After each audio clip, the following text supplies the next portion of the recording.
Hai God's DNA, apa kabar kalian semua? Saya yakin dan percaya selama seminggu ini kita diberkati oleh Tuhan. Minggu lalu kita udah diberkati oleh firman Tuhan yang dibagikan oleh Kak Audrey. Dan kita percaya di minggu ini, minggu yang akan datang. Dan sampai selama-lamanya kita diberkati oleh firman Tuhan yang dahsyat. Yang setuju katakan amin. Gak nyangka bahwa setahun ini kita udah melewati pandemi yang begitu panjang. Rasa-rasanya nggak tahan pengen ketemu kalian secara offline. Tapi kita masih belum tahu kita bisa offline-nya kapan. Tapi kita percaya bahwa kehadiran Tuhan tidak pernah offline. Amen. Kehadiran Tuhan selalu online justru di hidup kita. Makanya hari ini walaupun kita ibadah online, kita harus tetap kasih yang terbaik. Kita harus kasih hati yang sungguh-sungguh untuk dengerin firman dan melakukan firman Tuhan yang setuju. Katakan amin. So, bulan ini kita udah ngebahas tentang alive. Kita harus hidup, kita harus bangkit dari kematian kita. Karena kita percaya bahwa Tuhan kita adalah Tuhan yang hidup. Katakan amin. Sebelum kita dengerin firman, kita berdoa terlebih dahulu. Siapkan Alkitabmu, siapkan catatanmu, siapkan hatimu, siapkan pikiranmu. Supaya kita menyiapkan tanah yang subur. Agar Tuhan menaruh benih yang benar di hidup kita. Dan benih yang benar itu menyegarkan, memberkati banyak orang. Amen. So kita berdoa dulu ya. Kami mengucap syukur buat kebaikan-Mu. Kami percaya bahwa firman-Mu tidak pernah gagal di hidup kami. Biarkan firman Tuhan yang tertanam di hati kami menghidupkan kami, menyembuhkan kami, memulihkan kami, dan memakai hidup kami secara dahsyat dan luar biasa. Kami siap untuk mendengarkan firman-Mu dan kami siap hidup untuk Tuhan. Dalam nama Yesus. Amen. Sebelum kita mulai firman Tuhannya, kita baca dulu ayat ini. Yesaya 53 ayat 4 sampai 5. Firman Tuhan berkata seperti ini. Tetapi sesungguhnya penyakit kitalah yang ditanggungnya. Dan kesengsaraan kita yang dipikulnya. Padahal kita mengira dia kena tulah, dipukul dan ditindas Allah. Tetapi dia tertikam oleh karena pemberontakan kita. Dia diremukkan oleh karena kejahatan kita. Ganjaran yang mendatangkan keselamatan bagi kita ditimpakan kepadanya. Dan oleh bilur-bilurnya kita menjadi sembuh. Minggu lalu kita udah melewati Passover. Kita udah melewati Good Friday. Kita udah dengar firman Tuhan bahwa dia mati untuk kita. Dan dia telah bangkit untuk kita. Kita tahu betul bahwa keselamatan yang dia berikan begitu dahsyat di hidup kita. Keselamatannya itu sangat mahal. Dan dia memberikan kepada kita secara gratis. Tetapi keselamatan itu tidak murahan. Keselamatan itu boleh gratis, tetapi tidak murahan. Dia memberikan kepada kita. Dia memberikan kita kesempatan yang baru untuk kita bertobat. Dan menyatakan bahwa kita itu salah. Dan menyatakan kembali bahwa Yesus hanyalah satu-satunya juru selamat di hidup kita.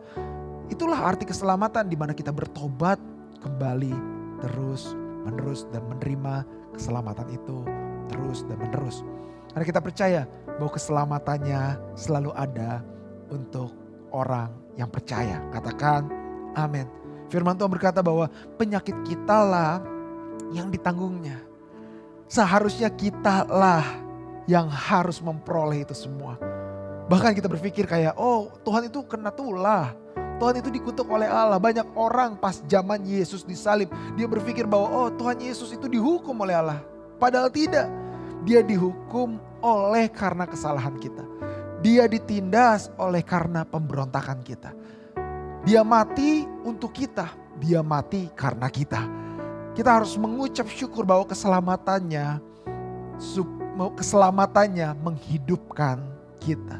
Dia melakukan itu semua agar kita tidak mati, tetapi memperoleh kehidupan. Kitalah yang harusnya disiksa. Kitalah yang harusnya dihukum. Kitalah yang harusnya mati. Tetapi dia menggantikan kita. Dia yang disiksa agar kita memperoleh keselamatan. Dia yang dihukum agar kita tidak dihukum. Dia yang mati agar kita hidup. Hari ini saya mau ngajak kita semua, jangan terlena dengan Good Friday, kematian, kesedihan, atau apapun itu. Karena kenapa? Tuhan Yesus tidak berhenti di kematian. Yesus beranjak dari kematian, beranjak dari kesedihan, beranjak dari duka menuju kepada kebangkitan. Dia bangkit pada hari ketiga. Karena dia tidak mau terkurung di dalam kematiannya. Tidak, dia harus bangkit dan hidup. Karena kenapa? Jangan sampai kita berpikir, oh gue harus sedih-sedih terus, gue harus merenung terus, gue harus sedih terus hidup gue. No, kamu pun harus bangkit. Karena kenapa? Yesus yang mati, dia juga yang hidup. Hari ini dia pengen kita hidup untuk Tuhan. Gak boleh terlalu sedih-sedih mulu, duka-duka mulu hidupnya. No, kita harus bangkit dan berdiri dan hidup untuk Tuhan. So, pertanyaannya adalah simple. Kenapa kita harus hidup? Kenapa bulan ini kita ngomongin alive? Kenapa kita harus ngomongin tentang kehidupan, bangkit kembali? Karena firman Tuhan berkata, dia adalah Allah orang hidup. Lukas 20 ayat 38 berkata seperti ini. Ia bukan Allah orang mati, melainkan Allah orang hidup. Sebab di hadapan dia semua orang hidup. Tidak ada satu orang pun yang mampu mati di hadapannya dia.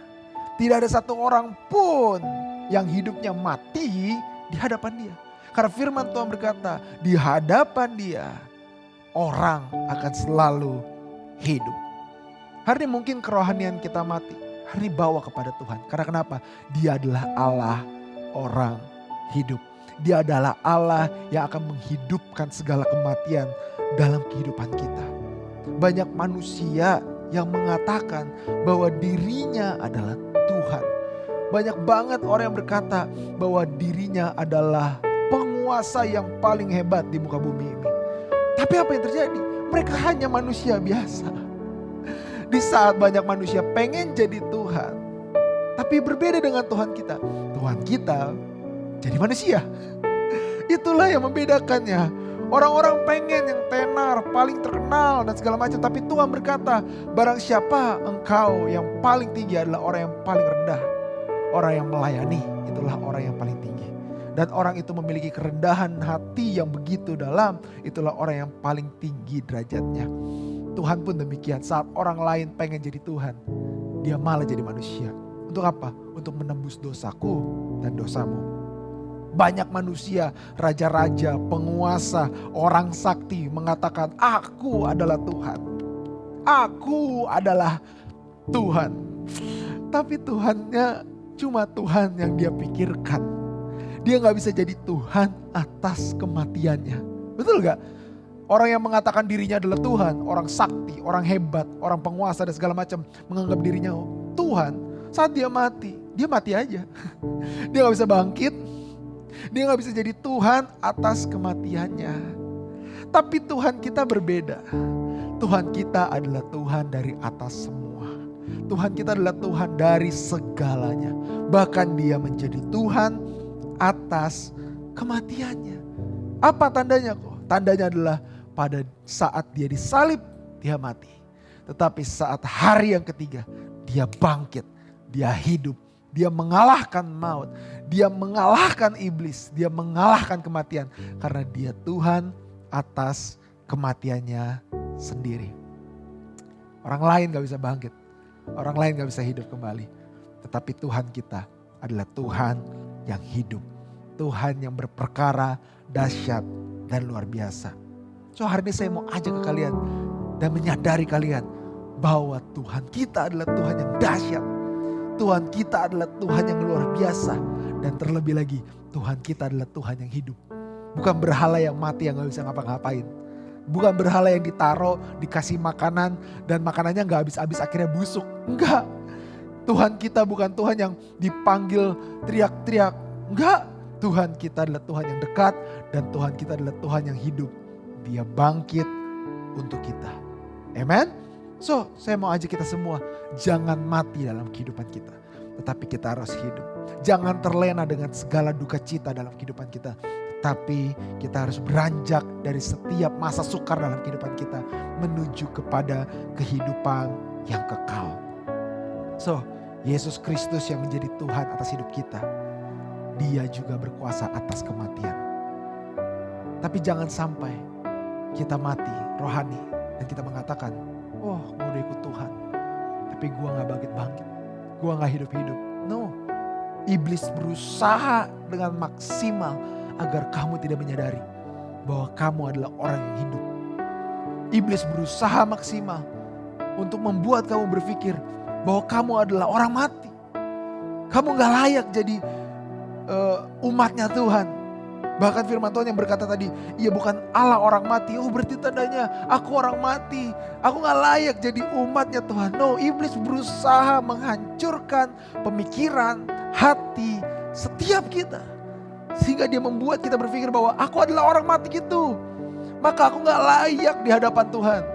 Maka aku gak layak menyembah Tuhan. Maka aku gak layak menjadi anak Tuhan. Karena kenapa? Aku orang mati. No, Tuhan mati di kayu salib dan Dia hidup pada hari yang ketiga agar kita mendapatkan hidup. Dan Dia berusaha, sang pencuri ulung itu berusaha untuk mencuri imanmu. Makanya di Yohanes 10 ayat 10 firman Tuhan berkata seperti ini, pencuri datang hanya untuk mencuri, membunuh dan membinasakan. Iblis sebagai pencuri tidak melakukan di tengah-tengah kesadaran kita. Dia mencuri iman kita bukan saat waktu kita sadar akan iman kita. Iblis mencuri segala hal dalam hidup kita dengan ketidaksadarannya kita. Tidak ada namanya pencuri, dia ambil barang saat pemiliknya menyadari bahwa barang itu sedang dicuri. Gak ada. Makanya firman Tuhan mengatakan pencuri bukan pejamret atau perampok. Karena biasanya perampok itu nyata-nyata dia ambilnya langsung tanpa diam-diam, betul? Tapi kalau pencuri dia akan diam-diam dan dia ambil iman kita. Dia ambil pemikiran kita, dia ambil waktu kita, dia ambil kehidupan kita agar kita tidak percaya bahwa kita adalah orang yang hidup. Sehingga kita merasa, God, gue gak layak menjadi umatmu. Karena engkau Allah orang hidup, bukan Allah orang mati. Akulah orang mati. No. Kamu adalah orang hidup. Karena Tuhanmu adalah Tuhan yang hidup. Hari jangan sampai kita lengah akan pencurian yang besar ini. Karena pencurian terbesar dalam kehidupan kita adalah saat iman kita dicuri oleh Tuhan. Iman adalah dasar dari segala sesuatu. Kalau iman kita dicuri, maka dasar itu akan hilang sehingga seluruh kehidupan kita jatuh runtuh dan tidak ada sisanya lagi. Jangan sampai di dalam kehidupan kita dicuri oleh iblis. Karena kenapa? Dengar baik-baik, pencuri gak butuh pintu yang besar. Pencuri cukup butuh pintu yang lupa dikunci. Kaca yang lupa ditutup. Sehingga dia bisa masuk dan mengambil segalanya di hidup kita. Jangan berikan itu kepada iblis. Jangan berikan kesempatan itu kepada iblis. Walaupun hanya sedikit. Walaupun kayaknya gak apa-apa deh, dikit ini aja. Kayaknya gak apa-apa deh, kecil ini aja. No. Iblis dapat robek itu besar-besaran sehingga dia bisa masuk dan mencuri segalanya. Percayalah sama saya bahwa sesuatu yang robek lama-lama yang kecil akan menjadi besar. Karena kenapa? Karena kita memberikan kesempatan yang kecil, maka iblis akan berusaha untuk membukanya yang besar-besaran.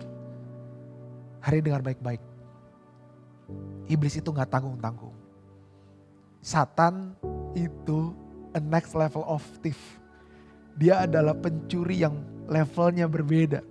Kenapa berbeda dibandingkan pencuri-pencuri lainnya? Kalau kata pencuri itu fungsinya adalah untuk mencuri. Tetapi iblis dikatakan pencuri, tapi dia punya 3 fungsinya. Dia mencuri, membunuh, membinasakan. Dia bukan cuma pencuri biasa, tapi dia pencuri yang ngebunuh. Dia pencuri yang membinasakan. Dia gak tanggung-tanggung untuk hancurin hidup kita. Dia gak tanggung-tanggung hancurin hidupmu lewat video porno, lewat games, lewat film, lewat sakit hatimu. Dia gak tanggung-tanggung hancurin hidup kamu. Karena kenapa? Karena dia gak cuma menjadi pencuri, tapi dia juga jadi pembunuh dan pembinasa. Makanya jangan pernah kasih kesempatan kecil kepada iblis. Karena kenapa? Karena saat di titik kita sadar, di saat kita sudah memberikan kesempatan yang besar, justru disitulah iblis benar-benar pengen ngebunuh kamu. Disitulah iblis benar-benar mengincar hidup kamu. Dengar baik-baik, saat kita bertobat menerima Yesus sebagai juru selamat dan meninggalkan dosa kita. Saat kita sadar bahwa hidup kita tuh salah di hadapan Tuhan. Dengar baik-baik, iblis gak berhenti. Iblis justru masuk ke level berikutnya. Dia berusaha semakin menghancurkan hidupmu. Tetapi dengar baik-baik, firman Tuhan gak berhenti di pencuri yang ulung. Firman Tuhan gak berhenti di iblis yang membunuh dan membinasakan. Tuhan berkata, Dia adalah Allah yang juga top level, man. Tuhan kita Tuhan yang top level, man. Firman Tuhan berkata di Yohanes 10 ayat 10 di ayat berikutnya, Aku datang, Yesus datang, Allah yang hidup datang supaya kamu, supaya saya menerima kehidupan, mempunyai kehidupan. Tapi gak berhenti di situ. Tuhan tahu iblis tuh levelnya gak cuma mencuri, dia next level, dia racing the standard. Tapi Tuhan kita juga bukan Tuhan yang cerek. Enggak, Tuhan kita tuh berbeda dibandingkan Tuhan yang lain. Tuhan kita memberikan kehidupan, tetapi kehidupan dalam segala kelimpahan. Dia bukan cuma memberikan kehidupan, tapi dia memberikan kehidupan kita dengan segala kelimpahan. Di saat banyak Tuhan di dunia ini meminta semua umatnya untuk berkorban. Tetapi hanya satu Tuhan, yaitu Tuhan Yesus, yang malah berkorban agar kita menjadi hidup. Wah, itu beda banget. Saya ingat banget cerita tentang di mana Nabi Elia melawan setiap dukun-dukun, setiap orang-orang yang gak benar. Mereka mencari Tuhannya dan memanggil Tuhannya sambil memotong-motong tangannya supaya berdarah-darah. Dia bilang, Tuhan, Tuhan, ini kami Tuhan udah berkorban. Mana hujanmu, turunkan hujanmu. Sampai Elia aja ngeledekin. Elia bilang gini, udah belum? Udah belum sih? Kayaknya harus lebih kenceng lagi deh. Kayaknya Tuhan lu gak denger deh. Elia begitu pedenya. Elia begitu hidupnya. Kenapa? Karena dia percaya dengan iman bahwa Tuhannya adalah Tuhan yang hidup. Apa yang dilakukan Elia? Elia akhirnya mengambil air. Dia menaruh di mezbah. Dan setelah itu api Tuhan turun dan menghabiskan setiap air yang menjadi korban itu. Tapi terjadi, hujan pun turun.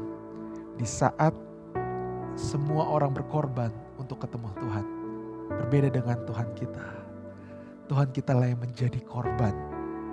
Tuhan kita lah yang mati. Tuhan kita lah yang disalib. Agar kita menjadi hidup. Tuhan gak pernah suruh kita untuk mati bagi Dia. Tapi Tuhan selalu suruh kita dan Dia menginginkan kita untuk hidup bagi Dia. Tuhan kita berbeda, men. Tuhan kita bukan lagi next level tapi top of the top. Top level. Dia yang paling tinggi. Di mana Dia memberikan kehidupan kepada kita. Dan memberikannya dalam segala kelimpahan. Yang kita butuhkan kehidupan. Tapi Dia pengen memberikan yang lebih daripada sekedar kehidupan. Yaitu kehidupan yang penuh dengan kelimpahan. Tuhan kita, Dia mati. Tapi Tuhan kita juga yang bangkit. Agar kita hidup dan hidup dalam segala kelimpahan. Dengar baik-baik. Saya ingat banget cerita tentang di mana Musa dan juga Mesir. Di mana saat Musa harus mengatakan setiap tulah yang dialami oleh Mesir. Karena Mesir tidak mengizinkan bangsa Israel menuju ke tanah Kanaan. Dari tulah yang pertama sampai tulah terakhir, saya paling ingat adalah tulah yang terakhir. Apa tulah yang terakhir? Tulah yang terakhir adalah kematian anak sulung. Di mana Tuhan akan berkata bahwa semua anak sulung di bangsa Mesir ini akan mati di malam itu. Semuanya. Firman Tuhan berkata di Keluaran 11 ayat 5 sampai 6 berkata seperti ini. Maka tiap-tiap anak sulung di tanah Mesir akan mati. Dari anak sulung Firaun yang duduk di tahtanya. Sampai kepada anak sulung budak perempuan yang menghadapi batu kilangan. juga segala anak sulung hewan. Dan seruan yang hebat akan terjadi di seluruh tanah Mesir, seperti yang belum pernah terjadi dan seperti yang tidak akan ada lagi. Kalau kita bisa bayangkan, ini gak berbicara tentang anak sulung yang masih menjadi anak loh. Tapi berarti tandanya orang dewasa yang juga anak sulung mati. Wah, itu bisa bayangin gak kematian yang begitu dahsyat di tanah Mesir. Bahkan orang yang sudah dewasa tetapi mereka anak sulung pun mati. Hewan-hewan mati. Setiap dogi-dogi yang sulung mati. Setiap kerbau-kerbau yang baru lahir mati. Semuanya mati. Dengar baik-baik, kematian itu tidak dibatasi oleh apapun. Baik itu anak Firaun, lo anak Firaun, lo anak orang kaya, lo anak orang yang gak berkecukupan. Kata firman Tuhan, dari Firaun sampai anak budak mati. Bahkan hewan-hewan pun mati. Kematian tidak memandang strata dalam kehidupan kita. Kematian tidak memandang ganteng atau cantiknya hidup kita. Gak mandang. Mati ya mati aja. Semua kita akan mengalami kematian. Baik kematian fisik, bahkan mungkin kita mengalami kematian rohani. Dan kematian itu tidak memandang derajat dalam kehidupan kita. Semua bisa dihampiri oleh kematian. Tapi dengar baik-baik. Di Keluaran 12 ayat 13 Tuhan membedakan mana bangsa yang tidak mengenal Allah dengan bangsa yang mengenal Allah. Tuhan membedakan mana orang yang benar-benar mencintai Tuhan dan yang tidak percaya dengan Tuhan. Dibedakan. Bangsa Mesir tidak mempersiapkan apa-apa. Tetapi Tuhan mempersiapkan bangsa Israel. Kata firman Tuhan di Keluaran 12 ayat 13 berkata seperti ini. Dan darah itu menjadi tanda bagimu pada rumah-rumah di mana kamu tinggal. Aku akan melihat darah itu, maka aku akan lewat daripada kamu. Jadi tidak akan ada tulah kemusnahan di tengah-tengah kamu. Apabila aku menghukum tanah Mesir. Tuhan berkata waktu itu kepada Musa, kasih tahu ke semua bangsa Israel, potong domba, setelah itu darahnya engkau taruh menjadi tanda di depan pintu. Dan saat darah itu ditaruh di depan pintu, maka saat Tuhan masuk ke dalam bangsa Mesir, masuk ke dalam tanah Mesir, dia akan melihat tanda itu dan menyatakan dia tidak akan membunuh di mana tanda itu ada. Dengar baik-baik, sama seperti hidup kita. Kematian boleh menjalar kemanapun. Kematian boleh terjadi kepada siapapun. Tapi dengar baik-baik, darah Kristus, darah anak domba itu, dialah yang memberikan tanda kepada hati kita. Dia yang memberikan tanda kepada pintu kehidupan kita. Sehingga kematian itu tidak berkuasa atas hidup kita. Dengar baik-baik, satu-satunya hal yang dapat menyelamatkan hidup kita dari kematian hanya satu, darah Kristus Yesus. Mark of life. Dia akan memberikan tanda kehidupan itu. Kamu tidak akan mati, tapi kamu menjadi hidup. Tuhan tidak akan membiarkan kematian masuk ke dalam kehidupanmu. Karena kenapa? Karena ada tanda dari anak domba yang sejati, yang luar biasa di hati kita. Sehingga kematian di dunia ini tidak akan menghancurkan hidupmu. Dan darah itu menyelamatkan hidup kita. Karena tanda itu kamu jadi hidup. Karena tanda itu kamu jadi menang. Karena tanda itu kamu jadi bangkit dan tidak mati. Dengar baik-baik anak-anak muda. Tanda itu menghidupkan kita. Kematian dan kuasa salibnya, darahnya, bilur-bilurnya menyembuhkan setiap kita. Hari ini siapapun kamu yang mati, siapapun kamu yang merasa hatinya redup, hatinya mati, tidak ada lagi hasrat untuk menyembah Tuhan, tidak ada lagi hasrat untuk ikut Tuhan. Dengar baik-baik. Saat engkau merelakan dirimu terbuka, Saat engkau merelakan hidupmu terbuka, Tuhan akan memberikan tanda di depan hatimu. Tuhan akan memberikan tanda di depan pintu kehidupanmu. Supaya engkau tidak mengalami kematian. Mark of life. Tanda kehidupan itu yang paling besar adalah darah Kristus dalam kehidupan kita. Makanya kita harus berbahagia. Karena kenapa? Karena tanda itu ada dalam hatimu. Karena ada tanda itu di dalam hatiku. Sehingga kita tidak mengalami kematian. Makanya firman Tuhan melanjutkan di ayat yang ke-14. Firman Tuhan berkata seperti ini. Hari ini akan menjadi hari peringatan bagimu. Kamu harus merayakan sebagai hari raya bagi Tuhan turun-temurun. Kamu harus merayakannya sebagai ketetapan untuk selama-lamanya. Dengar baik-baik, tanda kehidupanmu harus dirayakan. Mungkin hari ini engkau baru mau menerima Yesus sebagai juru selamat di dalam hidupmu. Itu harus dirayakan. Makanya di God's Day ini selalu merayakan di mana teman-teman yang dibaptis, mereka yang bertobat menerima Yesus sebagai juru selamat. Kita sangat senang. Karena kenapa? Tanda kehidupan itu harus dirayakan. Dirayakannya bukan dengan pesta yang meriah. Bukan dirayakan dengan kemegahan. Bukan dirayakan dengan apapun. Tapi dirayakan dengan Injil itu diberitakan kepada orang lain. Keselamatan jiwa-jiwa terjadi. Itulah yang harus dirayakan. Dan bagaimana merayakannya hari ini? Biarkan firman Tuhan ini kau bagikan kepada orang lain. Dan orang lain merasakan tanda yang sama. Tanda penebusan darah anak domba itu ada di hidup kita semua. Hari saya percaya bahwa darahnya tidak pernah gagal. Pengorbanannya di kayu salib tidak akan pernah sia-sia. Firman Tuhan yang saya bagikan hari ini tidak akan pernah sia-sia. Hari saya mau ajak ke kalian semua. Mungkin kalian ada yang melihat khotbah hari ini. Engkau yang baru pertama kali mengenal Kristus sebagai juru selamat. Atau mungkin kamu sudah dari kecil ikut Tuhan atau jadi Kristen. Tetapi engkau gak sungguh-sungguh bertobat.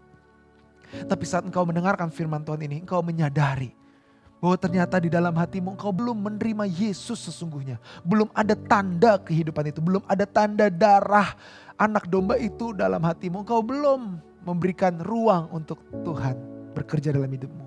Dengar baik-baik. Hari ini adalah hari yang paling baik untuk memperingati keselamatan yang besar dalam hidup kita. Keselamatan itu bukan ada untuk saya doang sebagai pendeta. Bukan dihadirkan bukan untuk gereja doang. Bukan dihadirkan untuk orang Kristen saja. Tetapi keselamatan yang besar itu diberikan untuk kita semua umat manusia. Hari ini saya mau ajak kita untuk berdoa. Mungkin kamu baru pertama kali mengenal Kristus atau engkau bertobat lagi. Hari saya mau ajak kita sungguh-sungguh menerima tanda kehidupan itu. Tuhan biarkan engkau menjadi bagian terbesar dalam kehidupanku. Agar aku tidak mengalami kematian. Tapi aku alive. Aku hidup kembali. Aku bangkit kembali. Aku tidak ingin masuk ke dalam keterpurukan terus-menerus. Aku tidak ingin ada di duka cita terus-menerus. Tetapi aku mau bangkit dan merayakan keselamatan daripada Tuhan. Kalau kau berkata seperti itu, taruh tanganmu di dada. Lupakan kiri kananmu. Hari saya mau berdoa buat kamu semua. Bapa, hari ini hamba-Mu berdoa. Buat setiap tangan-tangan yang menaruh di hatinya. Mungkin ada yang mengangkat tangannya juga Tuhan. Biarkan hari ini Tuhan jamah hatinya. Dimanapun dia berada, Tuhan jamah mereka. Tidak ada hati yang terlalu kotor yang Tuhan gak bisa bersihkan. Tidak ada hidup yang terlalu hina yang Tuhan tidak mampu ubahkan. Hari ini engkau mampu dan engkau bekerja karena engkau Allah yang hidup. Hari ini kami ingin hidup untuk Tuhan.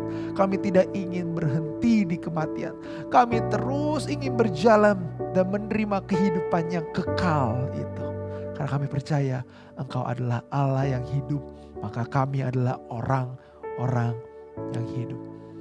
Hari ini engkau yang baru menerima Yesus sebagai juru selamat, ikuti doa saya sambil mengangkat tanganmu dan ikuti doa saya. Katakan, Tuhan Yesus, hari ini aku menerima engkau sebagai juru selamat dan Tuhan satu-satunya di hidupku. Tuhan Yesus Kristus, biarkan Engkau menjadi pusat bagi kehidupanku. Aku meninggalkan dosaku, aku meninggalkan hidupku yang lama dan menerima Engkau masuk ke dalam hatiku. Terima kasih ya Tuhan, di dalam nama Yesus Kristus kami telah berdoa dan mengucap syukur. Sama-sama kita katakan amin. Kita kasih tepuk tangan yang meriah karena kita harus merayakan orang-orang yang baru pertama kali menerima Yesus sebagai juru selamat. Kita kasih tepuk tangan yang meriah secara virtual, di kolom komen, di kolom chat atau apapun itu. Kasih tepuk tangan yang meriah. Hari saya mau ajak kalian semua, bagi engkau yang baru menerima Yesus atau sekali lagi engkau menerima Yesus dalam hatimu, hari ini tuliskan namamu dan semua data-datamu di form yang ada di bawah. Biarkan kita bisa kontak kalian dan kalian mengalami baptisan air, kalian mengalami komunitas, kalian mengalami gereja, sehingga kalian diubahkan gak setengah-setengah, engkau diubahkan seluruh hidupmu dan engkau menjadi dampak bagi banyak orang. Welcome home everyone.